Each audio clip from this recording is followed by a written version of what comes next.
नमस्कार दोस्तों, मेरा नाम ज्ञानेश्वर है और आपने देखना शुरू किया है अपराध की कहानियों की श्रृंखला को। देखिए, कहानी आज हम फिर से सुनाएंगे श्री प्रकाश शुक्ला की। वह श्री प्रकाश शुक्ला जो 1995 से 1998 तक बिहार यूपी का सबसे बड़ा गैंगस्टर, उतना खतरनाक अपराधी कोई दूसरा हुआ ही नहीं। 1998 के सितंबर महीने में यूपी की एसटीएफ ने उसे दिल्ली एनसीआर के इंदिरापुरम इलाके में मुठभेड़ में मार गिराया। लेकिन श्री प्रकाश शुक्ला की कहानियां कभी खत्म होती ही नहीं है। जितनी बार चर्चा करेंगे कोई ना कोई नई कहानी आपके सामने होगी। तो देखिए, हमने बताया आपको कि यूपी की एसटीएफ ने श्री प्रकाश शुक्ला को मुठभेड़ में मारा था। अरुण कुमार, सत्येंद्रवीर सिंह, राजेश पांडे, अविनाश मिश्रा जैसे बहादुर और जांबाज पुलिस पदाधिकारी। तो राजेश पांडे जो आईजी के पोस्ट से सेवानिवृत्त हुए, उन्होंने किताब लिखी है वर्चस्व, और इसमें श्री प्रकाश शुक्ला की पूरी कहानी है। तो वर्चस्व से कुछ नई जानकारियां सामने आई और उन्हीं जानकारियों को हम आपके साथ साझा करना चाहते हैं। देखिए, श्री प्रकाश शुक्ला पर कई कहानियां हमने आपको सुनाई है कोई 2-3 साल पहले, लेकिन जानकारियां नई आती रहती रही। और जब वर्चस्व किताब सामने आई है तो उसमें कई जानकारियां मुझे ऐसी लगी जो सच के करीब नहीं है, तो मैंने उसके बारे में भी आपको जानकारी दी है। क्योंकि श्री प्रकाश शुक्ला और श्री प्रकाश शुक्ला के अपराध को हमने उस जमाने में बहुत करीब से कवर किया था। तो देखिए, श्री प्रकाश शुक्ला के बारे में जो आज हम आपको बताने जा रहे हैं कि श्री प्रकाश शुक्ला की गर्लफ्रेंड का असली नाम क्या था, जिसके कारण वह एसटीएफ के हत्थे चढ़ गया। देखिए, नाम हमने बताया था पहले भी। मैं तो 1998 से ही जान रहा हूं कि गर्लफ्रेंड कौन, किसकी बहन, कहां की, लेकिन तब हमने नाम को नया नाम दे दिया था।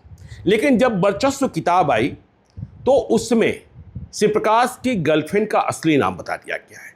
लेकिन असली नाम हम बताएं, इसके पहले श्री प्रकाश के कैरेक्टर को फिर से समझिए। हमने पहले भी आपको कभी बताया है कि श्री प्रकाश दारू नहीं पीता था, शराब का सेवन नहीं करता था, और वह अपने गिरोह के सदस्यों से भी कहता था कि शराब जो है ना, वह जानलेवा है, वह तुम्हें फंसाएगा।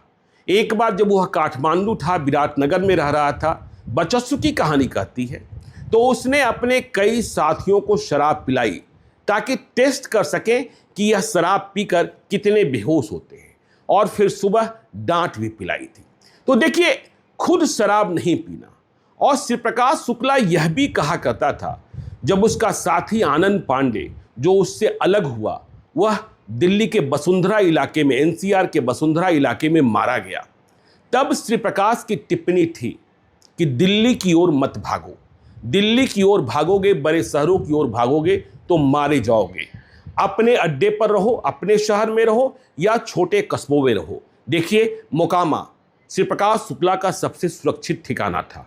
बिहार में और भी ठिकाने थे। तो वह आनंद पांडे जो दिल्ली को लेकर मना करता था, कैसे खुद दिल्ली में घिरा और मारा गया, यह कहानी भी आप जानते ही हैं। तो देखिए, श्री प्रकाश शुक्ला शराब नहीं पीना, लेकिन लड़कियां कमजोरी थी श्री प्रकाश शुक्ला की। और अंडरवर्ल्ड के बड़े बड़े जो बब्बर शेर, गब्बर शेर हैं, जिनका खात्मा हुआ है, उनकी कहानी यदि आप सुनेंगे, जानेंगे, तो आपको मालूम होगा कि उसके पीछे कोई न कोई कड़ी जो है वह लड़कियों की है, औरतों की है। और श्री प्रकाश शुक्ला में भी यह बात सही साबित हुई। लेकिन श्री प्रकाश शुक्ला किस तरीके से कमजोर हो जाता था महिलाओं के प्रति। देखिए, जब वर्चस्व किताब आई, पवन पांडे एक महत्वपूर्ण किरदार रहे हैं श्री प्रकाश शुक्ला की जिंदगी में। और शुरुआत में पवन पांडे के साथ ही श्री प्रकाश शुक्ला था। पवन पांडे भी गोरखपुर में ठेकों पर कब्जा जमाना चाहते थे, लेकिन वीरेंद्र शाही का जलवा ऐसा था कि कोई दूसरा हाथ ही नहीं लगा पाता था।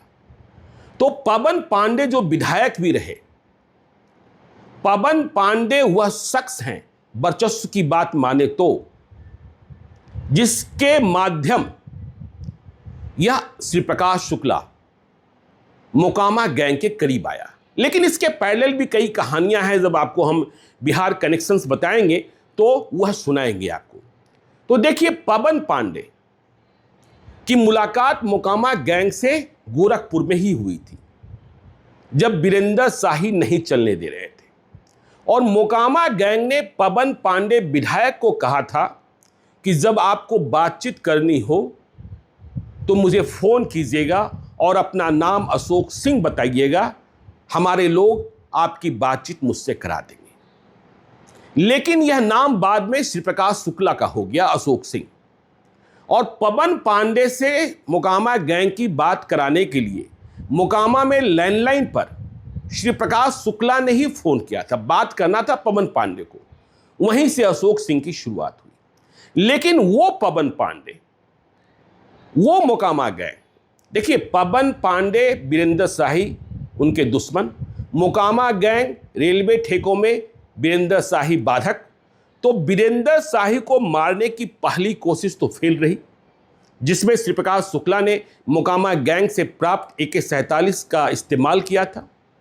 लेकिन बाद में कब्जा होने लगा था ठेकों पर, और श्री प्रकाश शुक्ला पवन पांडे से बहुत करीब होता जा रहा था।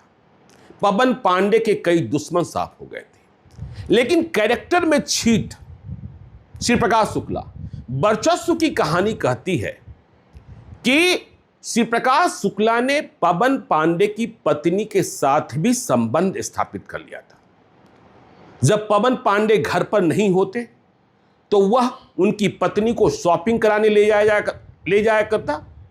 और जब इसकी जानकारी पवन पांडे को मिली थी तो श्री प्रकाश शुक्ला से बहुत तल्खी से बातचीत की थी। लेकिन इसके बाद श्री प्रकाश शुक्ला अब तक बड़ा शूटर, अब तक बड़ा गैंगस्टर बन चुका था।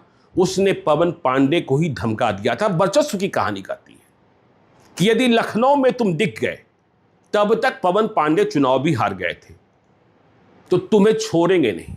और इसके बाद पवन पांडे के लखनऊ में होने की जानकारी श्री प्रकाश शुक्ला को मिल गई थी, और वह पवन पांडे के ठिकाने पर पहुंच गया था।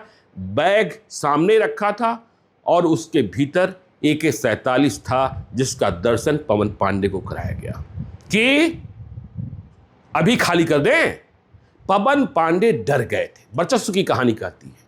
और इसके बाद पवन पांडे ने कहा कि लखनऊ छोड़ो, हम यूपी ही छोड़ देते हैं, और वे बंबई चले गए। तो खतरनाक। और महिलाओं, देखिए, जब श्री प्रकाश शुक्ला का जिक्र आता है तो कानपुर की एक मंजू का जिक्र आता है। देखिए, मंजू की तस्वीर भी वायरल हुई थी, लेकिन मंजू श्री प्रकाश शुक्ला की असली गर्लफ्रेंड नहीं थी। असली गर्लफ्रेंड का नाम इसी वीडियो में आपको हम बताएंगे, आप देखते रहिएगा। वह तो गोरखपुर की है। तो मंजू का इस्तेमाल श्री प्रकाश शुक्ला कैसे किया करता था? देखिए, गोरखपुर में 2 और लड़कियां, औरतें थीं जिसे वह अपने पास बुलाया करता था। लेकिन ये 2 औरतें, लड़कियां जो भी रही होंगी, वह गर्लफ्रेंड नहीं थी, वह शारीरिक भूख को मिटाने का साधन थी। तो कानपुर की जिस मंजू का जिक्र आता है, पहले भी आया है जब हमने श्री प्रकाश शुक्ला की कहानियां विस्तार से सुनाई, तो देखिए कहां वर्चस्व क्या कहता है। वर्चस्व की कहानी कहती है कि जब श्री प्रकाश शुक्ला ने लखनऊ में वीरेंद्र शाही की हत्या कर दी, यूपी को थर्रा दिया, तो श्री प्रकाश शुक्ला ने तय किया कि अब हम कुछ दिनों तक लखनऊ में ही रहेंगे, लखनऊ में ही अपना खौफ बढ़ाएंगे, लखनऊ में ही अपने गिरोह का नेटवर्क और विस्तारित करेंगे। तो लखनऊ रहने के लिए श्री प्रकाश शुक्ला को एक मकान की जरूरत थी। मकान तो थी नहीं, तो श्री प्रकाश शुक्ला ने यह फैसला किया, अपने साथियों को कहा, सुधीर त्रिपाठी, अनुज प्रताप सिंह को, कि देखो अखबारों में विज्ञापन छपता है, किराए के लिए मकान उपलब्ध है, तो उन विज्ञापनों को देखो। और इलाका होना चाहिए गोमती नगर का। जो गोमती नगर का इलाका है वह VIP इलाका है, वहाँ कई शॉपिंग मॉल हैं, वहाँ घूमने का मौका मिलेगा, आंखें मारने का मौका मिलेगा तो जो इनके सहयोगी और साथी अनुज प्रताप सिंह, सुधीर त्रिपाठी, उन लोगों ने अगले दिन अखबार में गोमती नगर के विशाल खंड में किराए का एक मकान देखा और कहा कि इनसे बातचीत की जाए। तो बातचीत की गई, जो टेलीफोन नंबर दिया हुआ था। तो मकान मालिक ने कहा कि ऐसा है कि मकान हम तब देंगे जब आप परिवार के साथ रहने को आइएगा। तो श्री प्रकाश शुक्ला ने कह दिया कि परिवार लेकर आएंगे। तो सुधीर त्रिपाठी, अनुज प्रताप सिंह ने पूछा परिवार कहां से लाएंगे, हम में से किसके पास परिवार है? श्री प्रकाश शुक्ला ने कहा छोड़ो ना। तो अगले दिन मकान मालिक ने बातचीत करने के लिए बुला लिया। तो अगले दिन जाना था। इसी दरमियान प्रतापगढ़ के एक पूर्व मंत्री, उनका बेटा मृत्युंजय शुक्ला, वह भी श्री प्रकाश शुक्ला को मिल गया। तो श्री प्रकाश ने कहा कि मृत्युंजय को भी साथ लेते चलेंगे, यदि कोई ज़्यादा जानकारी ली जाएगी तो यह बता देगा। तो मृत्युंजय शुक्ला के भी साथ चलने की बात हो गई। मकान मालिक से मुलाकात हुई। मकान मालिक को श्री प्रकाश ने कहा, अपना नाम अशोक सिंह ही बताया, और उसने कहा कि देखिए हम जहानाबाद के रहने वाले हैं, जहानाबाद के एक परिषद के चेयरमैन हैं। हमें अपने भतीजों को पढ़ाने के लिए, जहानाबाद बिहार में, हमें अपने भतीजों को पढ़ाने के लिए यहाँ एक मकान चाहिए, किराए का मकान। मकान मालिक ने बात दोहराई, परिवार। तो उसने कहा ठीक है परिवार, और चाबी तभी देंगे जब आप परिवार लेकर आएंगे। तो इसके बाद श्री प्रकाश शुक्ला को कानपुर वाली मंजू याद आई। मंजू से बातचीत उसने की। मंजू ने पहले तो आने से मना कर दिया, लेकिन फिर वह उषा के साथ चली आई और फिर उस मकान में, जिसे बाद में एसटीएफ ने ट्रैक भी किया, लेकिन तब तक श्री प्रकाश शुक्ला बहुत दूर जा चुका था। तो उस मकान में मंजू और उषा के साथ श्री प्रकाश शुक्ला एक कमरे में कई दिनों तक कैद रहा। सुधीर, अनुज को ही इस बात की इजाज़त थी कि कोई काम बाहर का है तो जाना है और आ जाना है। तो यह मंजू की कहानी। तो ऐसी कहानियां श्री प्रकाश शुक्ला के साथ देखिए महिलाओं के मामले में। अब देखिए श्री प्रकाश शुक्ला की असली गर्लफ्रेंड। जब हम एपिसोड में थे, हम किस्तों में कहानियां सुना रहे थे, श्रृंखला चला रहे थे श्री प्रकाश शुक्ला के गर्लफ्रेंड की, श्री प्रकाश शुक्ला की पूरी कहानी की। तो हमने नया नाम दिया था परिसीमा। यह बताया था कि गोरखपुर की रहने वाली है। लेकिन देखिए अब वर्चस्व में उस लड़की का नाम खोल दिया गया है। श्री प्रकाश शुक्ला की गर्लफ्रेंड का असली नाम था निशा। देखिए इसके आगे वर्चस्व में जानकारी नहीं दी गई है, लेकिन जो हमारी जानकारी है, हमने कहा कि 1998 से मुझे पता था कि वह एक ट्रांसपोर्टर की बहन है, और निशा जो थी वह श्री प्रकाश शुक्ला की बचपन की दोस्त थी। देखिए निशा के बारे में जानकारी कैसे मिली। जब एसटीएफ लगी हुई थी तो तमाम मोबाइल नंबर्स की जानकारी थी जिसका इस्तेमाल श्री प्रकाश शुक्ला कर रहा था, और इसके अलावा जानकारी यह थी कि वह पीसीओ का इस्तेमाल करता है। श्री प्रकाश शुक्ला को इस बात की गलतफहमी थी 1998 में कि मोबाइल को ट्रैक नहीं किया जा सकता है, पीसीओ को ट्रैक किया जा सकता है। लेकिन पीसीओ से भी बातचीत करने में वह आखिरी दिनों में चूक कर गया था। दिल्ली में जब एसटीएफ पहुंची थी तो जानकारियां क्या थी? जानकारियां ये थी कि बसंत कुंज में उसने मकान ले रखा है। जानकारियां ये थी कि पांडव नगर, जानकारियां थी लक्ष्मी नगर, जानकारियां थी ग्रेटर कैलाश। ग्रेटर कैलाश की जानकारी तो बाद में सही भी निकली, जहां से पक्का सुराग मिला। और देखिए श्री प्रकाश शुक्ला की तलाश में लगी एसटीएफ ने श्री प्रकाश शुक्ला के एक भाई गिरीश शुक्ला, जब वे गोरखपुर छोड़े और यह मालूम होने लगा कि दिल्ली का ठिकाना है, तो गिरीश शुक्ला के मकान में एसटीएफ का पोस्ट खोल दिया गया था, ताकि किसी बहाने वे संपर्क में आए, किसी से संवाद स्थापित करें और दिल्ली का ठिकाना मालूम हो जाए। लेकिन दिल्ली का ठिकाना मालूम नहीं हुआ था। तो देखिए श्री प्रकाश शुक्ला ने पीसीओ से बातचीत करने में भी चूक कहां शुरू की? और यह चूक कैसे महंगी पड़ी, जिसके बाद वह खल्लास हुआ। श्री प्रकाश शुक्ला की कहानियां जब हमने आपको सुनाई है तो हमने आपको बताया है कि जब वह पटना से पटना में फोन किया करता था तो वह पहले काठमांडू फोन करता था, विराटनगर फोन करता था, बीरगंज फोन करता था, लखनऊ फोन करता था, फिर वहां से कॉन्फ्रेंस कॉल के माध्यम से जहां उसे बातचीत करनी होती थी वह बातचीत कर लेता था, ताकि अगले को यह लगे कि जो कॉल है वह कहां से आ रहा है, मतलब विराटनगर से आ रहा है, बीरगंज से आ रहा है, मतलब अशोक सिंह, मतलब श्री प्रकाश शुक्ला अभी काठमांडू में है, बीरगंज में है, विराटनगर में है। लेकिन जब गर्लफ्रेंड से बातचीत करने का इसे मौका मिलता था तो इसे भरोसा ही नहीं था कि इसमें भी कहीं चूक होगी। और दिल्ली में जब यह मुठभेड़ में मारा गया उसके कुछ दिन पहले से रह रहा था, जैसे इसके बारे में यह जानकारी थी कि इसे रांची जाना है। हमने आपको पहले भी बताया था कि रांची जाकर इसे धनबाद जाना था और सकलदेव सिंह, कोयलांचल के एक बड़े नेता, बड़े माफिया की हत्या करनी थी।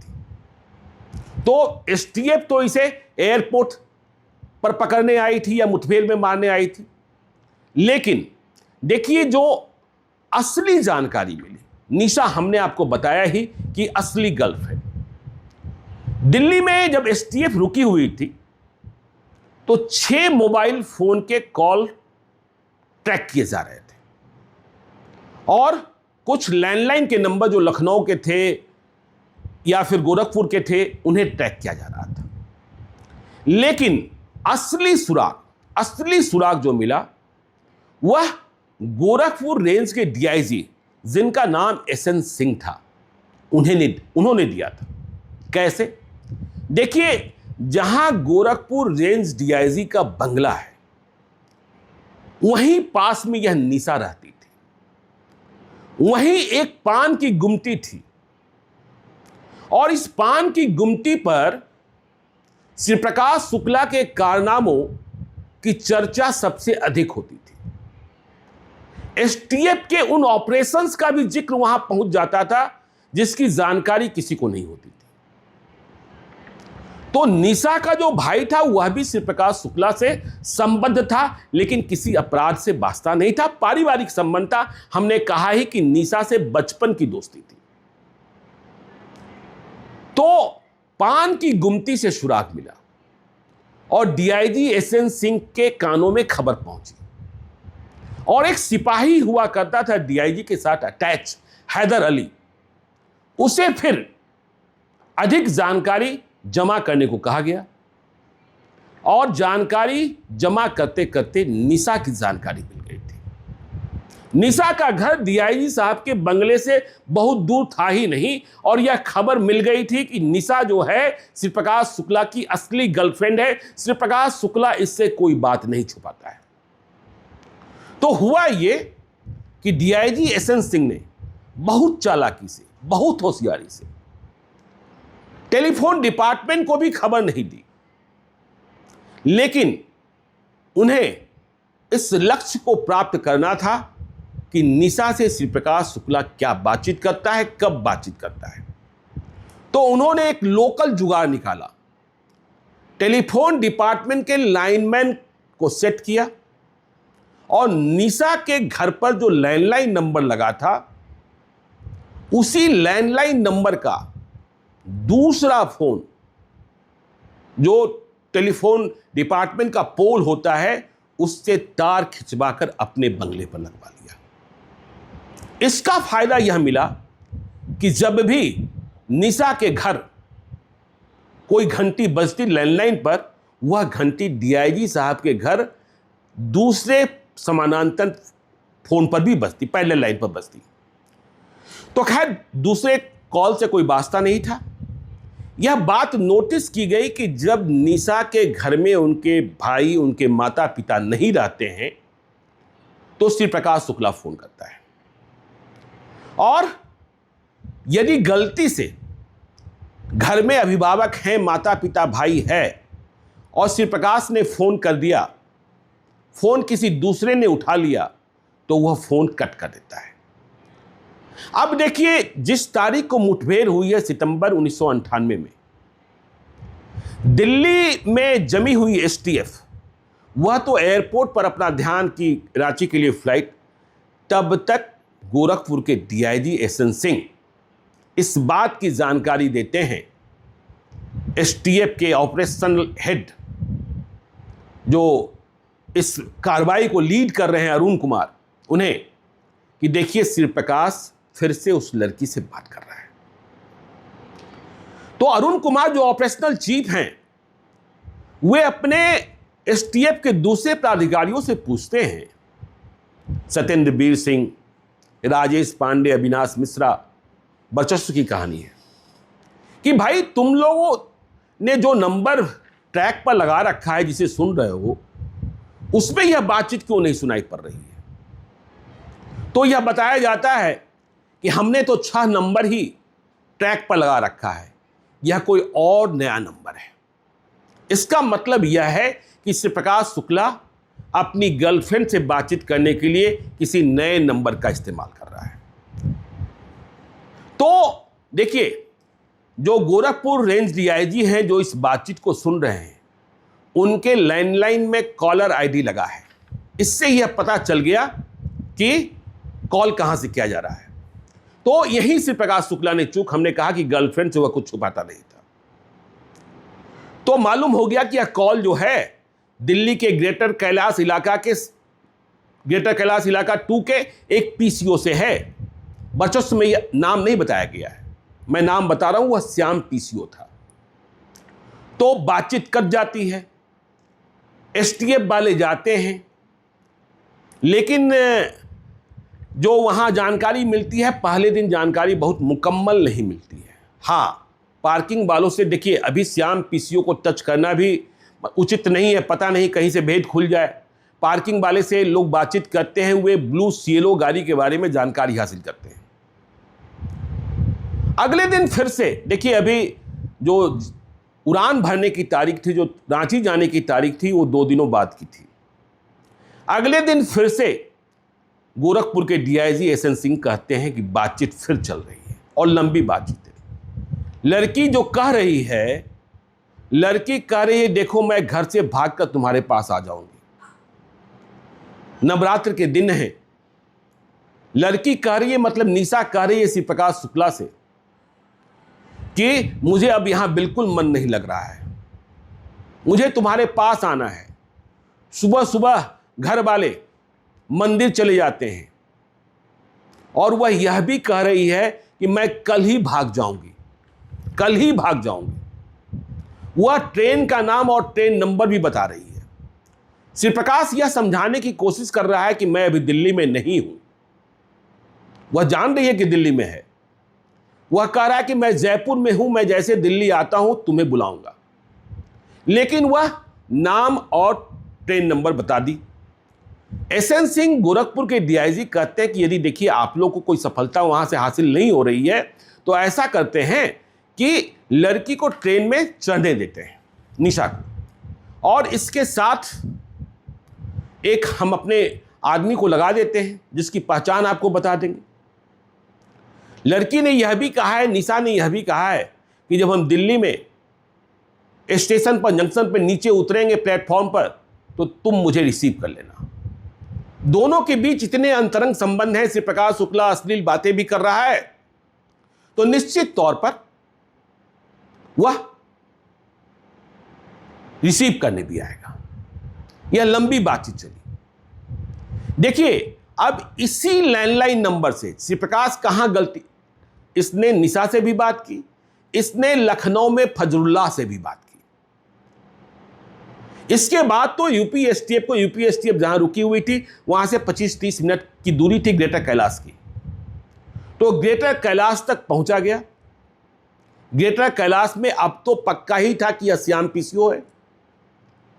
श्याम पीसीओ वाले से बातचीत की गई। अब देखिए, इस बात का भी ध्यान रखिएगा कि एसटीएफ वालों ने शिवप्रकाश शुक्ला की तस्वीर तो प्राप्त कर ली थी, लेकिन सुधीर त्रिपाठी और अनुज प्रताप सिंह की पहचान बहुत अच्छे से स्पष्ट नहीं थी। तो एसटीएफ के अंतिम ऑपरेशन में धीरेंद्र सिंह साथ था। धीरेंद्र सिंह कौन? यह एक कार ड्राइवर, एम्बेसडर कार का ड्राइवर। इसका पता कैसे लगा था? इसका पता देखिए, हमने आपको कहानी सुनाई है कि श्री प्रकाश शुक्ला, अनुज प्रताप सिंह, सुधीर त्रिपाठी, ये तीनों मोकामा में खलास हो सकते थे, मारे जा सकते थे बहुत पहले, क्योंकि बिल्कुल पुख्ता जानकारी थी। और यूपी की एसटीएफ स्टेट गवर्नमेंट के प्लेन से पटना पहुंची थी। सुबह सुबह मोकामा में रेड हुई थी। इस कहानी को हम फिर से वर्चस्व में कुछ नए तथ्य आए हैं, विस्तार से सुना देंगे। तो उसमें बिहार पुलिस की मदद ली गई थी। तो मोकामा गैंग के जो सुप्रीमो हैं, वहां घेराबंदी कठिन काम था। तो जिधर बिहार पुलिस, मतलब ये बिहार पुलिस के पदाधिकारी नहीं कहे जाएंगे, एएसपी, आईपीएस, जहां उधर तैनात किया गया था आईपीएस को, जिनके पास सोफिस्टिकेटेड वेपन थे, उसी रास्ते से श्री प्रकाश शुक्ला, अनुज प्रताप सिंह और सुधीर त्रिपाठी AK-47 लहराते हुए गंगा की ओर भाग गया था और नाव पर सवार होकर निकल गया था। लेकिन इसके बाद एसटीएफ को तो निराशा हाथ लगी गई थी। एसटीएफ ने मोकामा गैंग के लीडर के यहां रेड की थी, तो एक एम्बेसडर कार मिली थी और इस एम्बेसडर कार से बहुत कुछ सबूत मिला। इस एम्बेसडर कार से एक ड्राइविंग लाइसेंस मिला था जो धीरेंद्र सिंह के नाम से था। इस एम्बेसडर कार से यह जानकारी मिली थी कि लखनऊ में एक कारतूस का सप्लायर है, वह इस गिरोह को कारतूस की आपूर्ति करता है। उसे भी पकड़ा गया था, पूछताछ हुई थी। तो धीरेंद्र सिंह इसके बाद एसटीएफ के लिए, तो यह श्री प्रकाश शुक्ला को भी, सुधीर त्रिपाठी को भी, अनुज प्रताप सिंह को भी जानता था, तो इसको भी साथ रख लिया गया। और श्याम पीसीओ पर देखिए, अब आगे की कहानी मुठभेड़ की कहानी है कि एसटीएफ का दावा है कि श्याम पीसीओ पर, मतलब वहां देखिए उन्होंने श्याम पीसीओ का नाम नहीं लिया है, वहां पीसीओ पर पहुंचे, मालूम हुआ कि अभी बातचीत कर निकला है, फिर आगे ट्रैक किया गया और इंदिरापुरम पहुंचते पहुंचते गोलियों की बरसात दोनों ओर से होने लगी, जिसमें श्री प्रकाश शुक्ला, अनुज प्रताप सिंह और सुधीर त्रिपाठी मारा गया। कहानी खत्म हुई श्री प्रकाश शुक्ला के आतंक की। लेकिन श्री प्रकाश शुक्ला की कहानियां देखिए, आपको हम बताएंगे कभी फुर्सत से। हरिशंकर तिवारी को वह मारने पर आमादा था और किस तरीके से मारता, इसकी जानकारी भी आई है, क्योंकि दिल्ली में रहते हुए उसने हरिशंकर तिवारी को भी फोन किया था और कहा था कि आपकी 13वीं में पूरी खाने हम भी आएंगे, पहले मारेंगे फिर 13वीं में पूरी खाने आएंगे। बहुत हो गया। हरिशंकर तिवारी रो रहे थे। तो इस कहानी को भी सुनने के लिए आप हमारे साथ बने रहिएगा। जैसे ही वक्त मिलेगा यह कहानी आपको हम सुनाएंगे। आप देखते रहिए हमारे चैनल को। यदि अब तक आपने हमारे YouTube चैनल को सब्सक्राइब नहीं किया है तो जरूर कर लीजिएगा, और यदि इस वीडियो को फेसबुक पेज के माध्यम से देखा है तो पेज को लाइक कीजिएगा, ट्विटर पर भी हमें फॉलो कीजिए। धन्यवाद।